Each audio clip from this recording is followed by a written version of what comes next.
اذا هما اللي مشى على العافيه باش تجيب المغاربه. هادشي اللي كاين، راه مسؤوليه واضحه. راه بالفعل هادشي ديال روسيا راه منطق ديال المافيا. اولا انه يعترف ان هناك شركات تفترس المغاربه. وي خصو يقول لنا شكون هاد الشركات بشكل بسيط جدا. الا جينا نحسبوا من الضيعه حتى المارشي باش تشري مطيشه، راه كاينين على الاقل ما بين 4 و5 ديال الوسطاء على من كدوز. اذا الدوله هي اللي وراء غلاء الاسعار، حتى هي كتستافد كتدخل فلوس عليها ساكته. كاينه جوج المليون المغاربه اللي ما عندوش 3 دراهم في اليوم. وي كتلقى هو عائلته فاش كتجمعهم ما عندوش 3 دراهم في النهار. زوار موقع بديل، مرحبا بكم في هذه الحلقه الحواريه. ضيفنا لهذه الحلقه عزيز غالي، رئيس الجمعيه المغربيه لحقوق الانسان. استضفنا عزيز غالي اليوم على خلفيه الزوبعه، الضجه، الزلزال الذي اثاره موضوع غازوال روسيا. سي عزيز مرحبا بك. شكرا حميد، ومره اخرى شكرا على الاستضافه. ما بقيتش ضيف، وليتي جزء من الاسره ديال بديل. مرحبا سي عزيز، ودائما حنا كنستضيفوك تنكونوا سعداء، خصوصا ان عدد من الناس كيطالبونا نستضيفوك. الحمد لله لك مصداقيه هذه زعما يشهد بها القاسي والداني. عزيز غنقرا عليك جوج الوثائق وغنعرض عليك تصريحات وبغيت التعليق ديالك خصوصا. القصه بدات بهذه المراسله صادرة عن برلماني من المعارضة يقول فيها: إلى السيد رئيس مجلس النواب، سؤال موجه إلى السيدة وزيرة الاقتصاد والمالية. يعني مراسلة على درجة من الرعب والخطورة. يقول صاحب هذه الرسالة وهو برلماني: بدأت بعض الشركات التي تستورد المواد النفطية السائلة لتلبية حاجية السوق الوطنية إدخال الغازوال الروسي باعتباره الأرخص، إذ لا يتجاوز ثمنه 170 دولار للطن وأقل من 70% من الثمن الدولي. لكن هذه الشركات المستوردة للغازوال الروسي تغير في وثائق وشواهد مصدره كأنه آتي من الخليج أو أمريكا، وتبيعه بالسعر الدولي وداخل التراب الوطني، فتحقق بذلك أرباحا مهولة. وكل ذلك يحدث بتواطؤ صريح للشركة المسيرة للمخازن الوقود من طنجة المتوسط، وبعيدا عن مراقبة الأجهزة المالية. لذا أسألكم السيد الوزير المحترم عن الإجراءات المتخذة لضبط مصادر استيراد هذه المواد. الوثيقة الثانية السي عزيز، أفادت الجريدة الأمريكية وول ستريت جورنال الدائعة الصيت بأن المغرب صار يصدر الديازل لأوروبا. وأفادت الجريدة الأمريكية استنادا على تقرير من مؤسسة كلير للشفافية تداول المواد الأولية بأن المغرب كان يستورد من روسيا كمية محددة من الديازل لا تتعدى 600 ألف برميل في السنة 2021، إلا أنه مع بداية العام الحالي استورد في شهر يناير فقط 2 مليون برميل، وخلال شهر فبراير استورد 1.2 مليون برميل. المثير في الأمر أن الجريدة الأمريكية أكدت أن المغرب يعيد تصدير هذا الديازل الروسي المصدر لأوروبا، التي طبقت قرار منع صادرتها المحروقات الروسية ابتداء من بداية السنة في إطار عقوبتها على موسكو جراء حرب أوكرانيا، وبقي بعض المعطيات. سي عزيز، هذه يعني مراسلة صادرة عن برلماني وجريدة دائعة الصيت الأمريكية كتقول بأنه لا يكتفي الشركات المحروقات باستيراد لنا للسوق الوطني، ولات كتبيع وتشري في هذه الأمور. هذا الشيء تار ضجة كبيرة. حكومتنا المغربية خسرت دقيقة و10 للتوالي على موضوع هيج المغاربة شرقا وغربا شمالا وجنوبا.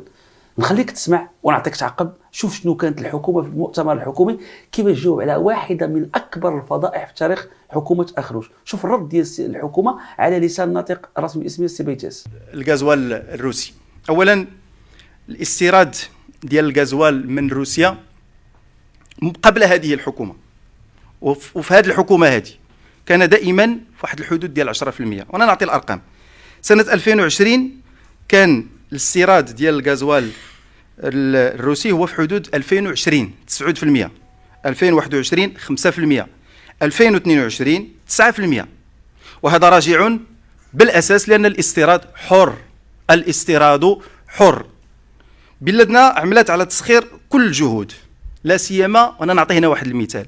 الحكومه وبلادنا دارت مجهودات كبيره باش تستورد الفحم الحجري الروسي، لانه هو اللي ساهم، الاستيراد ديالو هو اللي ساهم في التحكم في الفاتوره ديال انتاج الكهرباء ببلادنا. اليوم لابد أننا نتكلم على أن متوسط سعر الغزوال خلال هذه الفترة من بداية السنة إلى الآن يتميز بالتقارب من مختلف المصادر، لأنه يخضع لمنطق العرض والطلب. شكرا لكم. سي عزيز لكم الكلمة. شكرا حميد. كنظن غادي نبداو من المراسله ديال البرلماني اللي فيها خطا. الخطا اللي فيها هي انه ما كانش خصو يوجه المراسله للوزيره بقدر ما كان خصو يتوجه للنيابه العامه. علاش؟ لان هناك حديث على تزوير فواتير. تزوير فواتير اللي كيبت فيها ماشي وزاره الماليه، اللي كتبت فيها هي النيابه العامه، لان هذه جنايه ديال التزوير في وثائق رسميه. لان فاش كيجي البترول من دوله وانت كديروا لدوله، اذا هذا تزوير. اذا الرساله كتمشي تمشي للنيابه العامه من اجل فتح تحقيق في هذا الشيء. لان وزاره الماليه سي فري عندها مسؤوليه، ولكن المسؤوليه الاولى هي مسؤوليه النيابه العامه. اذا هذا في الشكل. نجيو للمضمون.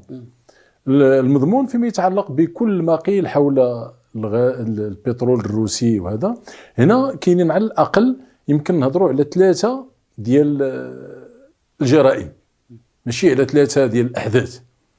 الجرم الاول هي انني فاش كنجيب انا المواد فيني ماشي تا خام ديال روسيا وكندخلهم على اساس انهم جايين من دوله، اذا انا زورت الوثائق. النقطه الثانيه مرتبطه بالسعر، لانني انا فاش كنشري بروسيا الان معروف ان روسيا كتبيع باقل ما كاين. وكنظن في شي حلقه هنا نيت معك السي حميد كنا هضرنا على ان الهند كتشري بزاف ب 25 دولار حتى الباريل، لان هذا هو لو بري اللي كانت دارت روسيا باش يمكن ليها تبيع. اذا فاش كنشري انا ب 25 وكندخلو جاي مثلا من الخليج، اذا كندوزو من 25 ل 70 دولار. اذا الفرق على الاقل واحد 35 دولار اللي كطير في البرميل. هذه غير في ورقه جبتو ب 25 حسبتو ب 70. اذا ديجا 35 دولار في كل برميل، وحسب شحال كيجي في كل نهار. الجريمه الثالثه هي متعلقه بالتصدير، لانني انا شاريه ب 25 وغادي نصدروا لاوروبا، فحال غادي نصدروا ب 70. اذا كيفاش غادي نتحاسب من الناحيه الضريبيه؟ كيفاش انني الان في ازمه وكنهضر على خصاص كبير في البترول وفي المواد وفي الغاز وانا كنصدروا للخارج. اذا كامل كاين ان ديتورنمون دو فون ديال الملايين ديال الدولارات، والدوله اكتفت في التصريح ديالها على اننا كنا كنستوردوا من روسيا و9% ومعطيات اللي ماشي دقيقه. اذا هنا كتجي الحكومه كان خصها عوض ما تقول لنا كتقول لنا الشركه فلان هي اللي كتجيب والشركه فلان هي اللي كتستورد، وخصنا تجيب لنا الوثيقه ديال مكتب الصرف، لان الوثيقه الكلي او المفتاح في هذا الشيء كامل هو مكتب الصرف. واش مكتب الصرف في خبارو اننا كنخلصوا روسيا وبشحال تنخلصوها، وفي خبارو شحال تندخلوا ديال الفلوس، وفي خبارو شحال فاش كنعاودوا نصدروا لاوروبا الخلاص واش كيدخل المغرب ولا كيبقى تما. اضافه لواحد الوثيقه كتسمى شهاده المنشا. هاد شهاده المنشا هي اللي كتعرف منين جايبه السلعه بالضبط. انا قلت لك واسمح لي عزيز الله يجازيك بخير، لان هذا الشيء مهم جدا. هو ما هضرش على الفتره ديال يناير وفبراير، هي موضوع المراسله وهي طبعا. موضوع الجدل. الا رجعتي حتى لوول ستريت كيهضروا على 2 المليون برميل. بالنسبه لوول ستريت هضرات على منطقه شمال افريقيا كامله فيها تونس وكامله. هضرات المصدر ديالو هي كيبلر، واحد المؤسسه روسيه هي اللي كانت جبدت هذا الخبر وقالت على اننا لاحظنا على ان دول شمال افريقيا اللي ما كانتش ان كليون ديالنا، ما كانش زعما كنبيعوا لها بزاف، لاحظنا في الاونه الاخيره انها ولات كتستورد عندنا بزاف. وقالت على ان العمليه ديال الاستيراد كيتم تحويلها لاوروبا. يعني هي الجريده الروسيه اللي جابت الخبر جابته على اساس ان اوروبا ما دايراش علينا الحصار، ان الحصار فقط شكلي، واننا كنبيعوا لتونس والمغرب ومن ثم كيمشي لاوروبا. ولكن ما يهمنا حنا كمغاربه هي هذيك راه فلوسنا، لان الشركه فاش كتشري وكتزور راه كتضيع الضريبه اللي كتضيع. لان فاش كتشري ب 25 وانت مزور ورديتي ل 70، اولا كتسمح لك تخرج بزاف ديال الفلوس ديال العمله الصعبه اللي كتخرج، كاين تهرب ضريبي واضح، وكاين خلق ازمه في البلاد اللي انت مثلا بالنسبه لك عوض ما يبقى هذا الغاز بهذا لو بري اللي رخيص. لان فاش كنهضروا على 25 ولا 30 صافي دير اوتوماتيكمون في البومبا خصو يتباع ب 7 6 دراهم، انت كتبيعوا للمغربي ب 12 درهم. بلاتي عايز انت كتعرفنا حنا في هذا الموقع هذا ما كتكون شي افكار واعره ولا مهمه خصنا الجمهور المغربي نعاودوها باش نفهموها نظرا لخطورتها. هذا الشيء اللي قلتي دابا في الاخر في غايه الرعب والخطوره، باش الناس يعرفوا مدى هول هذه الفاجعه. هذه العمليه ديال المغاربه وهذا البيع والشراء في الديازل الروسي كيعطينا ثلاثه الاضرار. الضرر الاول هو العمله الصعبه اللي كتخرج، العمله الصعبه المغربيه كتخرج. لا طبعا. النقطه الثانيه هذا يقدر يدينا للتعويم. النقطه الثانيه اللي خطيره جدا هو التهرب الضريبي. دابا التهرب الضريبي طبعا. النقطة الثالثة اللي خطيرة جدا هو أنه كاين مقدور هذه الشركات المحروقات أنها تبيع في البلاد بثمن مقابل والمازوت رخا، وبالتالي عطرخا الأسعار والغذاء. إذا هما اللي يمشي على العافية في الجيب المغاربة. هذا الشيء اللي كاين، مسؤولية واضحة. الحكومة بلاص ما تجي تجاوبنا على هذا الشيء، خدام تيدور لنا من الجناب، لا نحن نستورد، لا حنا ما الفحم الحجري، أنا ما عندي لا قال لك هو الاستيراد الحر، لا الاستيراد الحر. في الفحم الحجري رجعوا ليه. وهنا في الموقع ديال بادي كنت قلت على أن المغرب ما بقاش كيستورد نفس الكميه اللي كانت تيستورد من روسيا ديال الفحم الحجري. علاش؟ لان دخلت امريكا وضغطات في اطار الحصار اللي مديور على روسيا، ولينا كنشريوه اغلى، ولينا كنجيبوه من جنوب افريقيا ومجموعه من الدول الافريقيه بثمن مرتفع على باش كنا كنشريوه من روسيا. هنا عاوتاني كذب علينا. كذب بيتاس. شنو قال كذب؟ شنو قال؟ انا فاش يقول لك اننا حنا والفحم الحجري ديال روسيا هو اللي مخفض الثمن ديال الانرجي وهذا، غدا ولا بعد غدا نسولوا الاستجابه شحال ولا كيتقام عليهم الضوء. اذا هذا المسؤول اللي كيهضر هذه الهضره ففعلا ما مسؤول ما حتى حاجه، لان كون كان مسؤول غيجي يقول لنا الشركه تال هذه الشركه هي اللي جابته من روسيا وها بشحال جابته، ويجيب لنا اهم نقطه اللي خص يجيب لنا باش تبان لنا، يجيب لنا تقرير ديال مكتب الصرف. لان مكتب الصرف هو اللي معني بهذا الشيء كامل. كيجيب مكتب الصرف طبعا لان هادشي كاع مدير في النوار. راه بالفعل هذا الشيء ديال روسيا راه منطق ديال المافيا. هذا الشيء ديال روسيا ماله؟ هذا منطق ديال المافيا ماشي ديال الدوله. مافيا طبعا. لان شكون اللي غادي يشري في النوار وغادي يبيع وانا كندير وكنجيب وهذا، في حين على ان الشعب مأزم. لان الا كنت كنجيب انا مثلا نفهمها، غادي نجيب البترول بحال اللي دارت الهند، نجيبو من روسيا ب 25 دولار ولا ب 30 دولار ونبيعوا في البومبا ب 7 دراهم، اذا تنقول الشعب المغربي رابح. قلتي هذا شغل المافيا ديال المافيا طبعا. هذه فعايل المافيا طبعا، لان شكون اللي كيتهرب من الضريبه؟ شكون اللي كيهرب العمله الصعبه؟ وشكون اللي كيسبب ازمه؟ لان بهذه التصريحات ديال الوزير هذه ازمه، لان حتى لا قلنا ان الاستيراد حر. السؤال واضح، علاش انا بلاص ما نستورد من روسيا ب 25 دولار و30 دولار، علاش كنشري من بلايص اخرى ب 70 دولار؟ اذا نشري من روسيا وما نكسبش الازمه البلاد. طبعا. واخا على ذكر الكذب وحنا زعما لكن نقطه اخرى كذلك اساسيه اللي خص المغاربه يعرفوها فيما يتعلق دائما بالغازوال وهذا. حنا كنعرفوا كاملين الازمه ديال سمير، اننا عوض ما نستوردوا البترول الخام ونصفيوه ونبيعوه، السؤال اللي كيتطرح واللي خص المغاربه يجاوبوا عليه، شحال تنخسروا لان من 2018 كان الثمن فاش كيجي البترول وكيتصفى كيتقام تقريبا بشي 100 دولار. في 2023 ولينا كنلحقوا ل 285 290 دولار، يعني تزاد بشكل كبير جدا. هذه المساله ديال الاغلاق ديال مصفات سمير، واننا ولينا كنستوردوا لو برودوي فيني، يعني ماده نهائيه، ما بقيناش كنديروا تصفيه وتكرير ديال البترول. شحال تيخسر المغرب كدوله في هذا الشيء؟ كنخسروا 30 مليار درهم في العام. 30 مليار درهم في العام، بمعنى 250 مليار في الشهر كنخسروها، كنضيعوا فيها. 250 مليار في كل شهر على حسب الاستهلاك الوطني كامل. كنا كنجيبوا الخام وكنصفيوه بحال كنا كنديروا شحال هذه وسامير خدامه، غادي تربح الدوله المغربيه 2.5 مليار درهم، يعني 250 مليار في كل شهر. فعلاش ما الدوله ما تعرفش مصلحتها على الزعما ما كتعرف مصلحتها كاع ما تبيع وتشري في البترول ديال روسيا بهذه الطريقه ديال الكونتربوند. شحال كنضيعوا السي عز في الشهر؟ 250 مليار.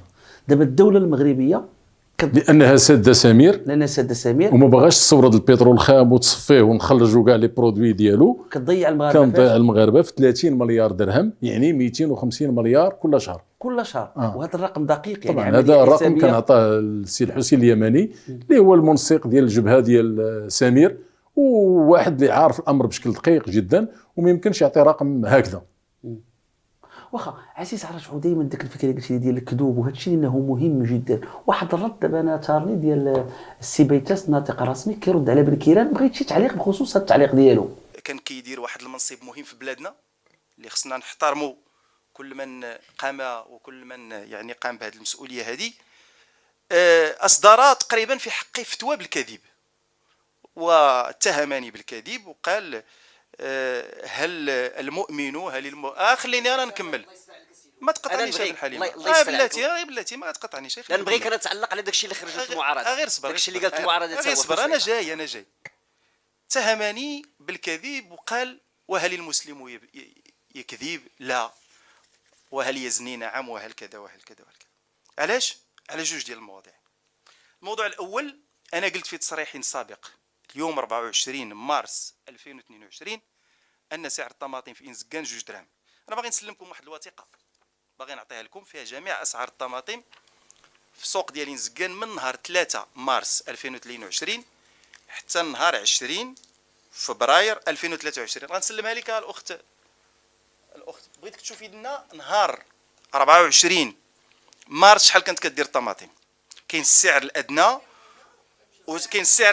وكاين السعر الاعلى وكاين السعر المتوسط. اعطينا شحال كان كدير نهار 24 مارس 2022. الوثيقه اللي قدامي كتقول بانه السعر الادنى 2 دراهم، السعر الاقصى 4 دراهم ونص، والسعر المتوسط 3 دراهم فاصلة 3. اذا ما قلته هذا الكلام اللي قلت انا بناء على هذه الوثيقه اللي كنخليها لكم بحثوا فيها ديوها سيروا قلبوا في انزكان وسولوا في جميع المناطق ديال المغرب وشوفوا واش هذا السعر اللي تكلمت عليه انا كذب او لا حقيقه. اذا كان حقيقه فانا خصم ذلك الرجل الى يوم القيامه لانه اتهمني بالكذب. المساله الثانيه هي 75 درهم. هذه ما عنديش فيها الشاهد لان هذه بيني وبين ذلك الرجل اللي شريت من عنده ب 75. ولكن انا سنقول لمن اتهمني بالكذب واصدر في حقي فتوى ديال الكذب انا خصيمك بها يوم القيامه. وتفضل دابا السي بن حليمه قول لي بغيتي. لازمك ما عرف والله ما نعرف. اول شيء هو كيهضر على فتوى، انا ما بانش لي الفتوى فين يعني ما عرفتش حتى شنو هي القاعده ديال الفتوى. ما هي الفتوى؟ ان افتي في شيء ما هي مرتبطه بالدين وشروط الفتوى واخا هذه واحد. ثانيا تيقول لك انا تصير تخاصم انت وياه شغلكم هذا. خصيمك حنا خاصموا من حنا كمغاربه اللي ما لقيناش مطيشه ب2 دراهم خاصموا من حنا خصيمهم كلهم يوم مشى يوم القيامه. لا كنظن هذه هضره خاويه. هذه هضره خاويه. هذا الخطاب هذه هضره غير مسؤوله. هضره غير مسؤوله.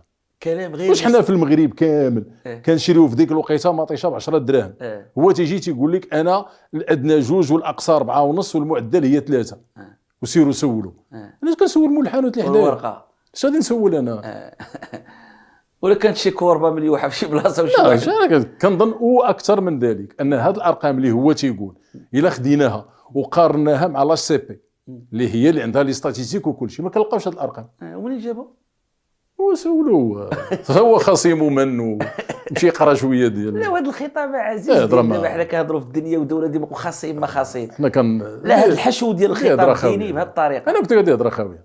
يعني شاب باقي صغير حقوقي ناطق رسمي منين كيهضر بهذا الخطاب. حقوقي منين جبتيها انت؟ حقوقي يا منين جبتيها؟ محامي هو ما نظنش. انا في بالي رجل تعليم ولا محامي متمرد. دابا هذا اشكال اخر. داك كيتريني فينا تريني فينا. واخا عزيز انا بغيت نسولك علاش بان لك من نهار قال له واش بن كيران عنده مصداقيه؟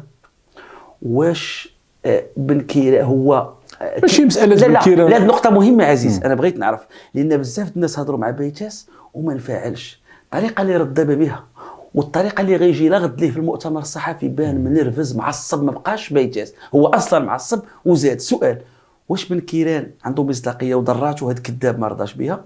السؤال الثاني واش هو كيدير السياسه بيتاز وكيعرف مواجهه الشعب ما في صالحوش؟ اللهم ديما الخصم السياسي بن كيران باش تكون شويه الصداع. هذا السلوك ديالو هذه النرفزه اللي بانت في المؤتمر كيفاش كتفسرها؟ لا هي التفسير ديالها عندها 3 مستويات. المستوى الاول هي الهشاشه ديال الحكومه كحكومه. ما لاقيش فين يرد داكشي كتلقى الرد ديالو منرفز ومتعصب وما قادرش يهضر بشكل هادئ.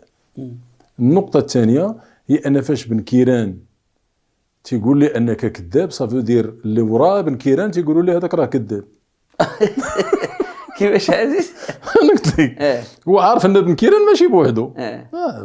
تيهضر على راه الا لاحظتي في الخطاب بدا بالموقع انه يجب احترامه و صافي دار لو كادراج كادرا ديك السيك ديال ها السيد شكون.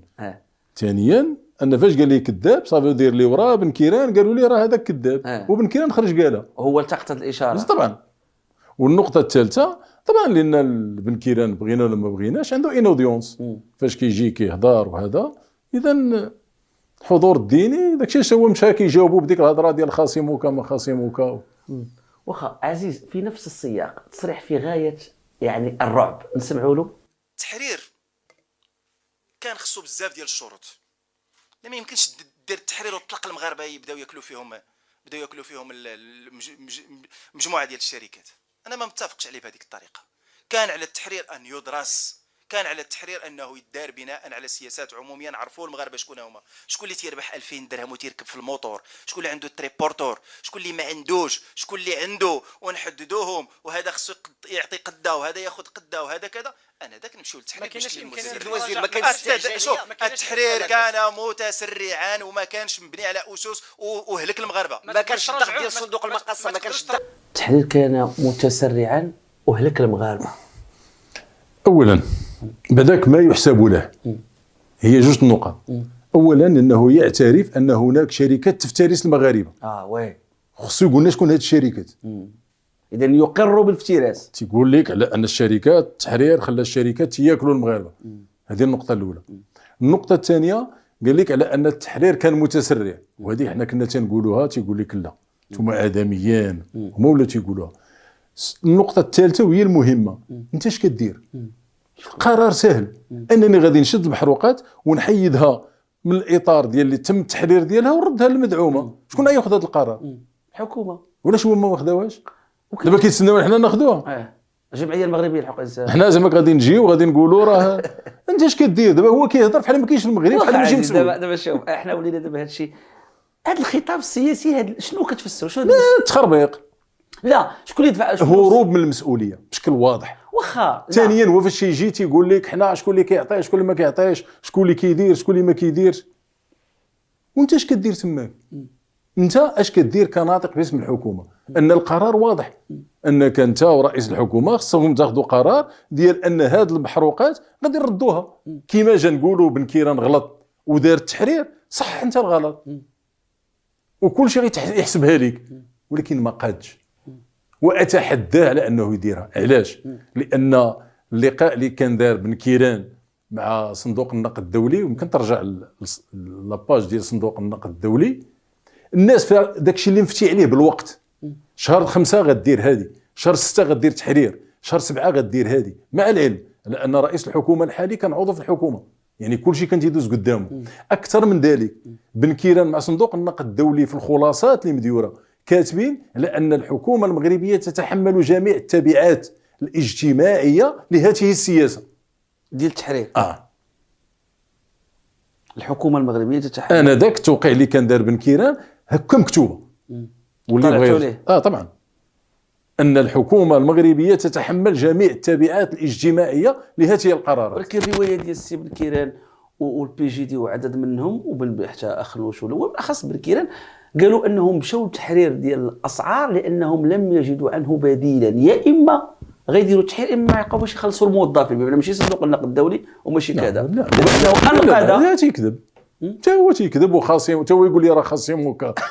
الوثيقه واضحه وفيها الشهوره، وباقي عاقل انا كاتبين شهر ماي وماشي غير المغرب، دايرين المغرب والاردن ومصر، وكل واحد غيدير كل شهر. وفي الكاز ديال المغرب كاينه جمله مكتوبه بهكا ان الحكومه تتحمل، يعني صندوق النقد الدولي غدا ولا بعد غدا غتجي تقول لي هاد التبعات، يقول لك الحكومه ديالك علاش وقعت وشنو كتحمل. هذا من جهه. من جهه اخرى الفقره الاخيره اللي كيهضر هذا كيشد هذا ما تيشد، واجي نقولوا ليه شحال تيشدوا المغاربه الا ما كانش هو عارفه. الفئات المتوسطه والضعيفه هما اللي كيهمونا، هما الطبقه هذا اللي كان واحد الوقيته اقل من الطبقه الوسطى.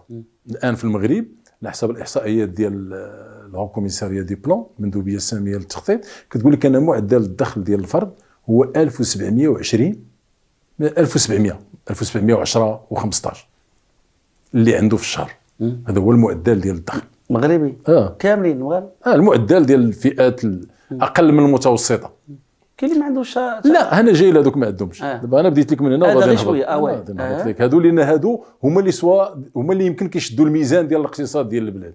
بمعنى فاش كنشدها لي انا ديال الشهر وكنقسمها لي النهار كنلقى 40 درهم. هادو هما 1700 40 درهم في النهار اش غدير ليه؟ جوج يطرو ديال ليسانس ولا 40 درهم هادشي اللي كيشد في النهار. يلا 40 درهم درهم من الاولاد والمدرسه الطبيب الماكله الدواء مره هذا شويه. دابا نهبط لتحت قريب 40 تقريبا درهم 10% ديال المغاربه. 10% ديال المغاربه وديما دائما كيقول لك ان الدخل السنوي ديالهم هو 6270 درهم. حسبها معايا. الدخل شحال 6000 العشور ديال المغاربه 10% ديال المغاربه الدخل ديالهم هو 6270 درهم 6200 فاش في العام في السنه 6000 درهم 6270 درهم. هاد الاحصائيات ديال اش ديال المندوبيه الساميه للتخطيط. 10% من المغاربه الدخل ديالهم في العام 120000 ريال 6000 درهم بلاتي ما تمشيش للعام 6270 درهم. فاش كتقسمها على العام شحال كتجي في النهار؟ كتجي 17 درهم في النهار دولي بران ماشي دولي بران قل من كيلو د البصله. ما عندوش باش يشري نص كيلو د البصله ونص كيلو ديال المطيش. هادو 10% ديال المغاربه عندهم 17 درهم في النهار ديال الدخل. هاد 10% الا شرا بصله ما يشريش مطيشه ولا شرا مطيشه ما يوليش يشري بصله. هي عنده الحق في خضره واحده من نوع واحد. هادشي لا ما مرض شي لا ما لا ماخشي مرض هذا مره عاد انت كتجي كتقول لي شكون اللي كيشد شكون يلاه لقى معايا حل هذا. ثانيا وخصك تشوف عزيز وغنعطيك تكمل راه خصك تشوف الندوه ديالو الصحفيه ديال البارح والمغاربه والطانوبيلات. الله الحمد لله اللي دار شي طانوبيلات تسمح لي المغاربه كلهم عندهم طانوبيلات. دابا انت كتقول واحد اللي عنده البصله ما عنده مطيشه ولا عنده المطيشه ما عنده بصله وهو البارح كيقدم المغرب بحال اللي كلشي عنده قدره يشري طانوبيل. وثانيا حتى بالنسبه لهاد 10% اللي كنهضروا عليهم هادو اللي عندهم في الغالب كتلقاهم في الاحياء الهامشيه ديال المدينه. يعني فاش غيجي عنده ولده غيبغي يشري نهار دفتر يشري ليه دفتر ب 20 درهم يعني داليه الماكله ديال النهار وجوج دراهم في الماكله ديال الغدا. اذا كي غيدير ياكل كي غيدير يشري للدراري الادوات كي غادي يدير يمشي للطبيب كي غيدير ما يجيو عنده هذا ضياف بعدا انا قلت لي بقى ياكل هو. لا ثانيا حتى ذاك الطرف الثاني اللي عنده 40 درهم في النهار واش ب 40 درهم في النهار اش غادي دير له 40 درهم في النهار؟ 40 درهم في النهار فاش كتحسب هذه الاثمنه اش غادي تعطيه اش غادي يبقى ليه شنو ما يبقاش ليه؟ هادو 10% في كيعيشوا وسطنا. لا هادو 10% هما اللي 17 درهم هادو كثار من فين كيتمركزوا هادو على المستوى جغرافيا؟ لا في المغرب كامل بين القرى والمدن. بين القرى والمدن حتى المدن الصغيره والاحياء الهامشيه في سميتو. هذاك الشيء علاش مثلا فاش كنبقاو نناقشوا هذا الشيء ديال الغلاء وهذا تنهضروا على الازمه. هذه هي الازمه راه ماشي الغلاء. هي تجي عندي تقول لي الشتاء ما طاحتش وراه الحرب في اوكرانيا وهذا ولكن هذه اللي حاجه اللي كاينه. كنهضروا على هذا الشيء ديال 40 درهم وهذا كيجي دابا عاد السي بيتاس يقول لك غادي نديروا واخا وانا نسولوا هذه 3 سنين هذه وما تهضرونا على السجل الاجتماعي باقي كاع ما حسبونا. مهمه هذه عز برافو لك عز. باقي ما عرفوناش فين هذه من اغرب الغرائب. سولوه قال لهم المحروقات والناس يستافدوا قال لهم ما عندناش سجل اجتماعي وما محسوبينش عباد الله.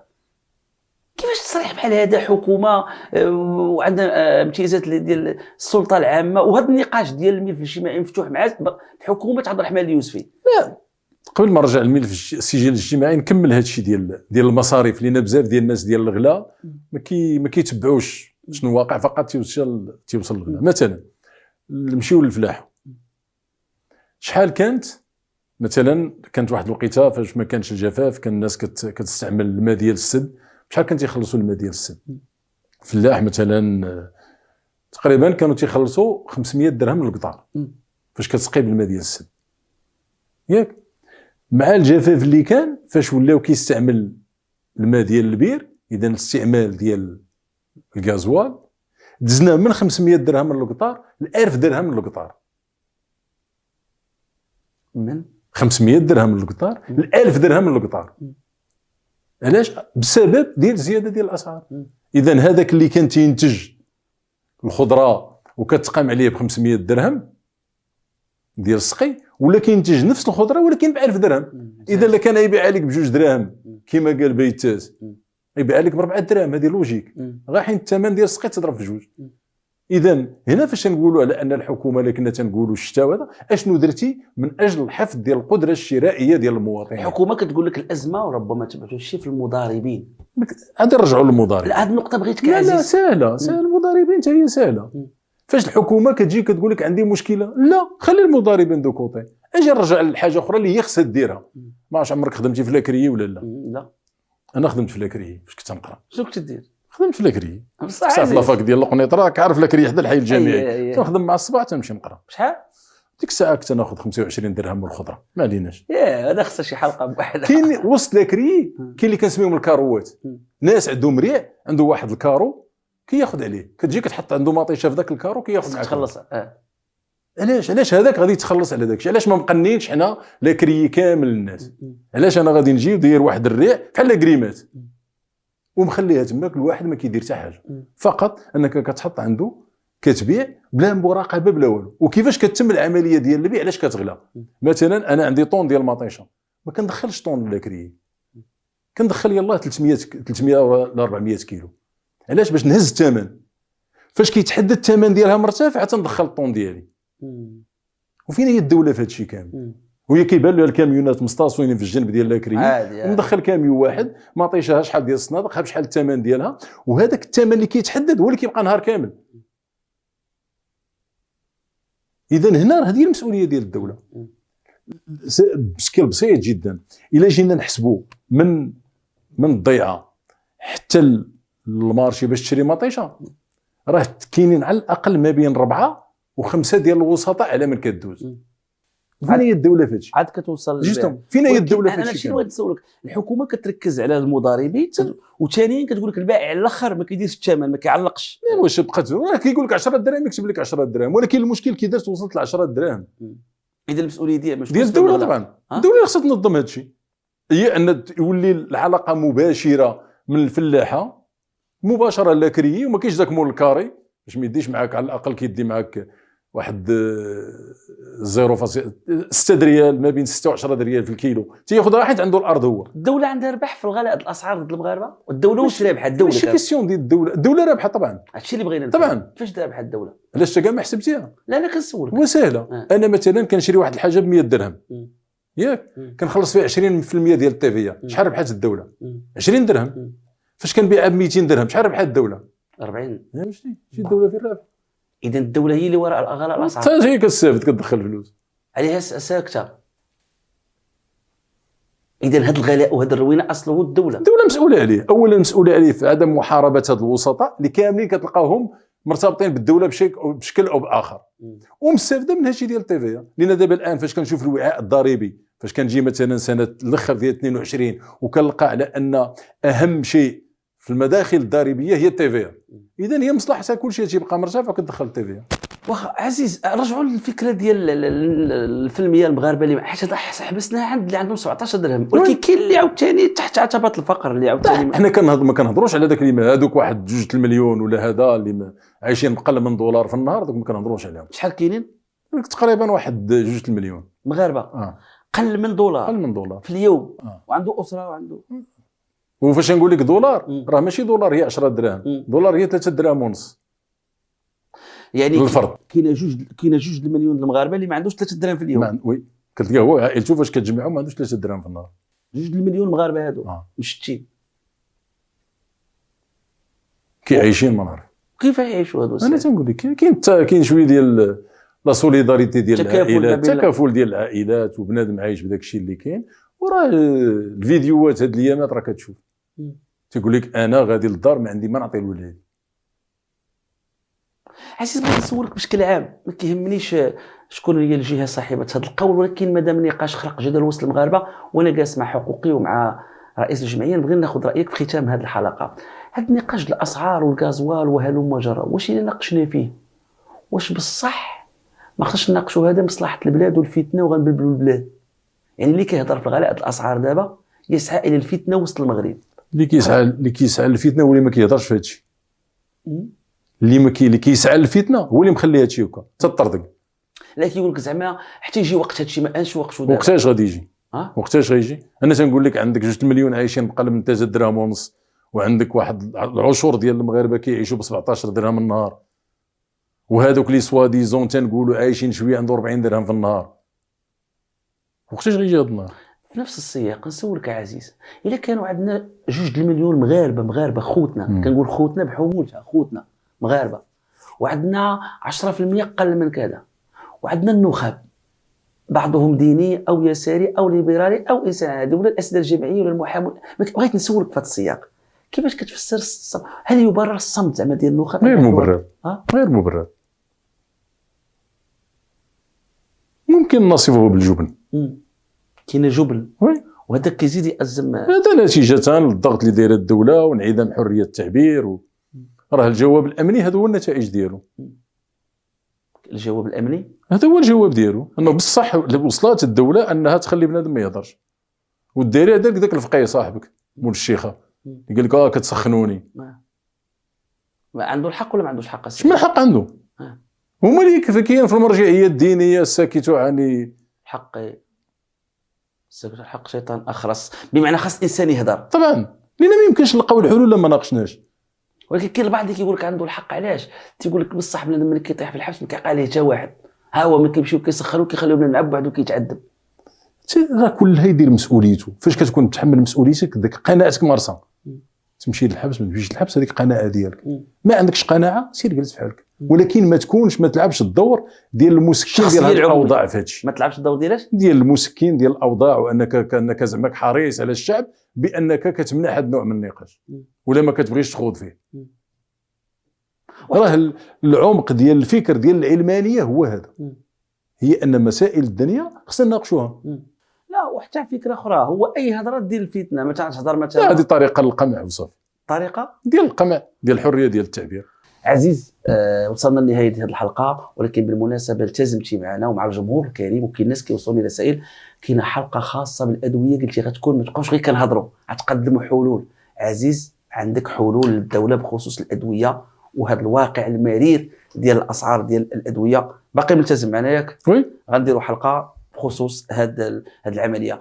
اذا مشاهدي موقع بديل، نكون قد اتينا الى نهايه هذه الحلقه. ترقبوا حلقه قريبه مع عزيز خاصه بالاسعار ديال الادويه، يمكن نديروها نشروها غدا او غنشروها يوم الثلاثاء او قريبا. شكرا لكم والى